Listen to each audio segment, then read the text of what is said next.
Previously on episode 15. Y'all screwed up. Plain and simple. Y'all screwed up. The whole law across the whole state is in jeopardy of being changed. There's a lot of momentum towards that. So many of these seats are going to get changed because of this. Y'all are going to lose your votes.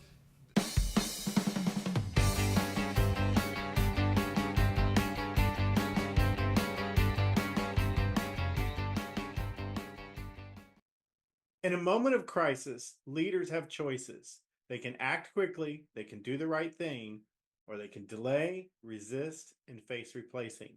I want to tell you a story about James Burke. He was the CEO of Johnson & Johnson during the 1982 Tylenol crisis.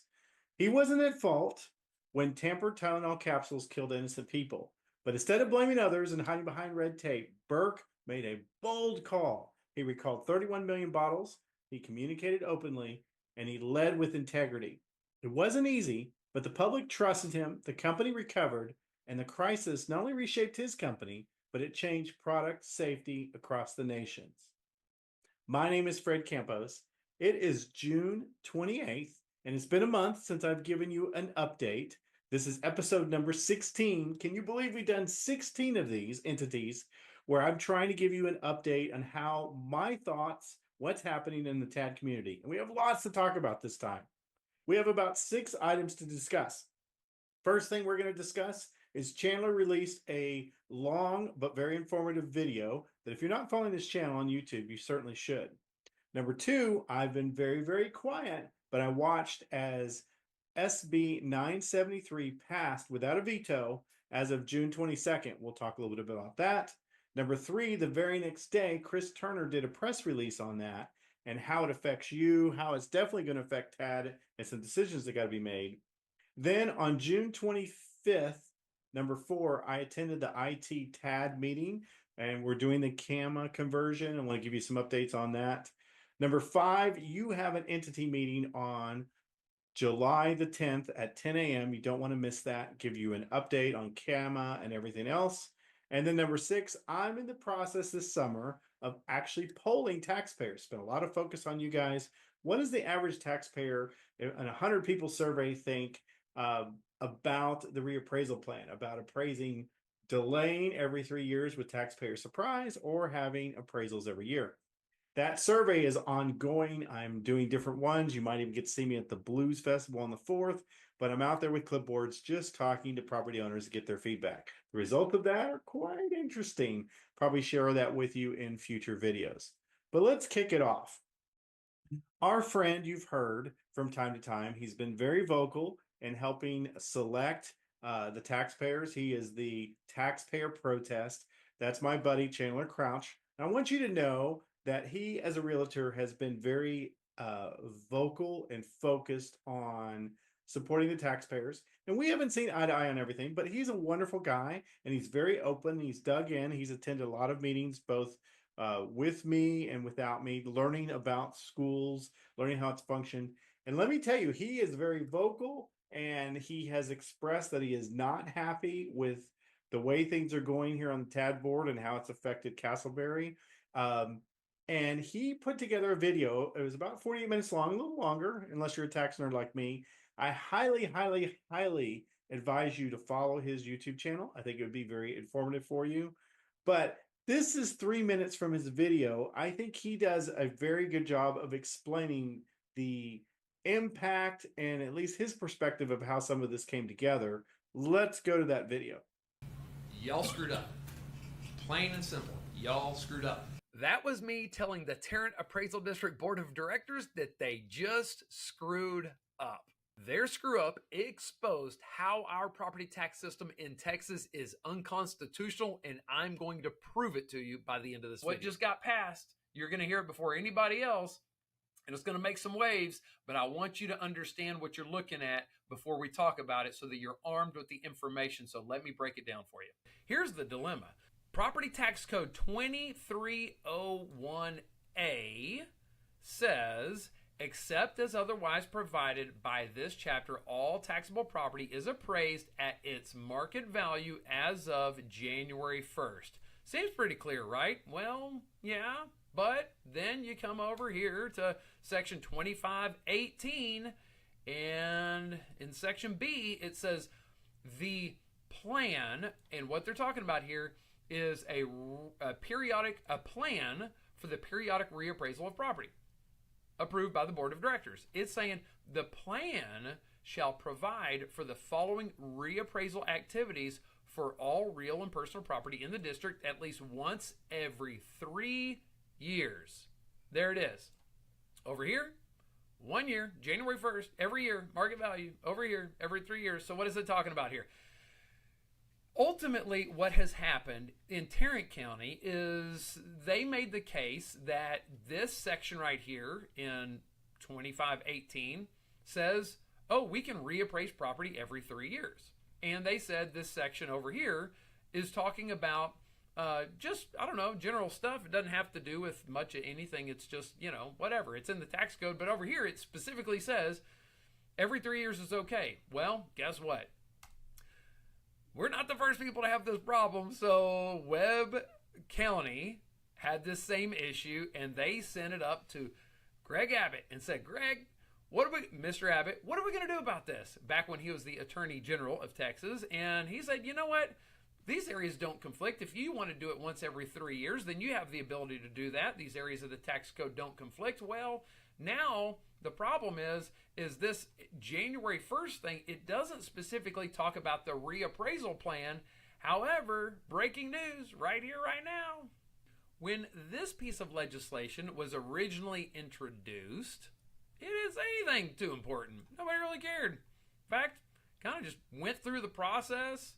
They flew through the Senate. It got recorded votes, read the third time, passed, went over to the House. It's passing with flying colors, and it just goes and goes and goes. It's read a second time. It passed to the third reading. They did a vote.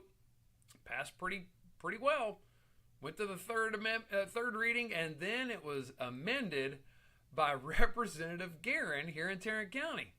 And what does that amendment say? Well, after it passed the House, passed the Senate, now it's headed to the governor's desk. It's as good as done. I mean, it can still get vetoed, but here's what it says.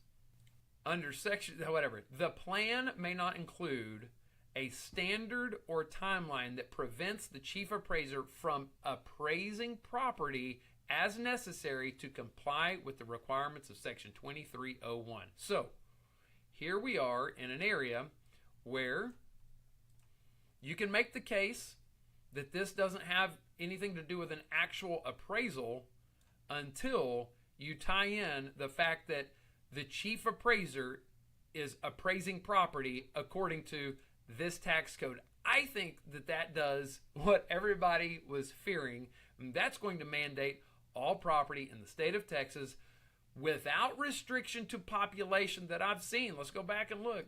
Is it talking about certain population limits? I don't see anything about that. No. Come in with a wrecking ball, just like The Godfather. Pure gangster. Slid in as an amendment before the third reading, before the final vote. Stuff doesn't change then. Pretty amazing and simplified and complicated issue. I now want to talk to you about my observation, maybe a little tiny play in that. And that's going to be number 2. I want to talk to you about SB 973. In Chandler's video, that hadn't quite passed and had an opportunity to get vetoed. But now here on June 28th, I can tell you that has passed, and it will become effective at September 1st. Now, it seems black and white to us entities, but I'm telling you it's going to be very controversial, and it's going to be quite interesting about how this board is going to choose to affect that. So I want to give you a little history. You remember in episode 13, I went down to Austin, and I told you about 2 of those times that I went in that particular episode. But I also went a second time, which I didn't report in that video that I want to tell you about now. I was with a group of school board trustees, and they were going down to Austin to meet freshmen. They particularly targeted freshmen, both Democrats and Republican. They were discussing their feelings on vouchers. And I kind of let them go in the room and do their voucher pitch. And I kind of followed in about 10 minutes later and met with many of their staffers. And my agenda was to tell them that at some point during the session, this TAD related appraisal problem is going to come up, and attach it to a bill or vote for it on a late reading. And every time I ran around to a different legislator and their staffers, and I opened up and said I was with the Tarrant County on the Tarrant County Appraisal Board helping with this problem, they're like, "Oh my gosh, Tarrant County, we've heard a lot about you guys. They're crazy." I heard everybody there. I didn't go into a single office that says, "Oh my gosh, they are so off the change, off the charts." I tell you and share that with you to say that the stereotype of the feelings within legislation about what has been done with the reappraisal plan, it's almost like we're the punching bag. It is no surprise to me that it was from both sides of the aisle getting 973 passed. And I express that, especially to my fellow board members, depending on what our next move is are we going to move the needle and become worse than that? And then possibly creating more problems for ourselves, or are we going to embrace it? Okay. Number 3 is the Chris Turner press release. And I have a little bit of images for that I want to show you, and I want to read you 4 paragraphs from it. So let's go to that one. The language was added to SB 973 unequivocally requires tax property be appraised annually, said Turner. I'm aware that tax assessor collector Rick Barnes recently commented that this law will not affect the TAD reappraisal plan. He is wrong. I would point to him to numerous expert witnesses who testified the opposite of that in multiple committee hearings throughout the session. I look forward to TAD once again following the letter of the law now that the discrepancy in the status has been resolved. When I saw that some of TAD board members' mischaracterization of their duties when running for election and lack of understanding of the serious impact of their deviation from state law could have on our public schools, it became evident that training for board members was necessary. HB 148 will ensure our elected appraisal boards will have clear understanding of the statutory duties and the tools necessary to effectively fulfill their role, said Turner. The passage of these laws is the result of nearly a year-long effort to address the chaos caused by the TAD board, Turner said. I want to thank the numerous Tarrant County school officials and local leaders who traveled to Austin to testify in favor of these measures. Their voices made a big difference. I also want to thank my colleagues in the House and the Senate who passed these bills with strong bipartisan support, and Governor Abbott for allowing them to become law. So this is pretty strong. Some of you entities think that this is open and shut case. That is not necessarily going to be the case, because when you have law changes, there's going to be legal that's going to come in and dispute this, and change is really, really hard. I want to reflect back on a story that you guys are familiar with, but I just want to remind you of it in history. Believe it or not, there was a time we had segregation in public schools. And in the 1950s, the Supreme Court overturned that and made segregation unconstitutional. Many of the local school boards resisted that. Their delay and ignoring the law it caused damage to public interest. In many cases, most of them lost their positions and all of their political power. It was a hard law to change. I'm going to tell you that this is going to be a moment of truth. And whether TAD will do the right thing, kind of like what James Burke did over at Johnson & Johnson, or if we're going to follow the path of what happened to a lot of school boards after the Supreme Court made their ruling. It's going to be interesting and it's going to be controversial on how the board moving forward is going to deal with SB 973. Next, I want to tell you that we are making huge progress on the new CAD system. I'm on the IT committee that's dealing with that, and we meet about once a month and we get updates. We are monitoring that very, very closely. It is on schedule. It is going well. It's running in parallel. I personally am sitting down and working with the team over there that's doing the integration. I'm very excited about this. This has the opportunity to make things 100 times better. We just got to really focus on it. So I had that IT meeting on the 25th, and a couple of those slides just tell you about how that went. Finally, number 5 in closing, this summer I've been going to the streets. A lot of focus has been on you guys, the entities, and I've been getting a lot of pushback saying the taxpayers want this freeze that we've done with the reappraisal plan. Well, I've sort of been surveying this summer and will continue to do so. I think my next survey is over at the Blues Fest on July the 4th, asking taxpayers and property owners whether freezing assets for 3 years or and getting a taxpayer surprise or dealing with annual appraisals is better. And I think the results may surprise you.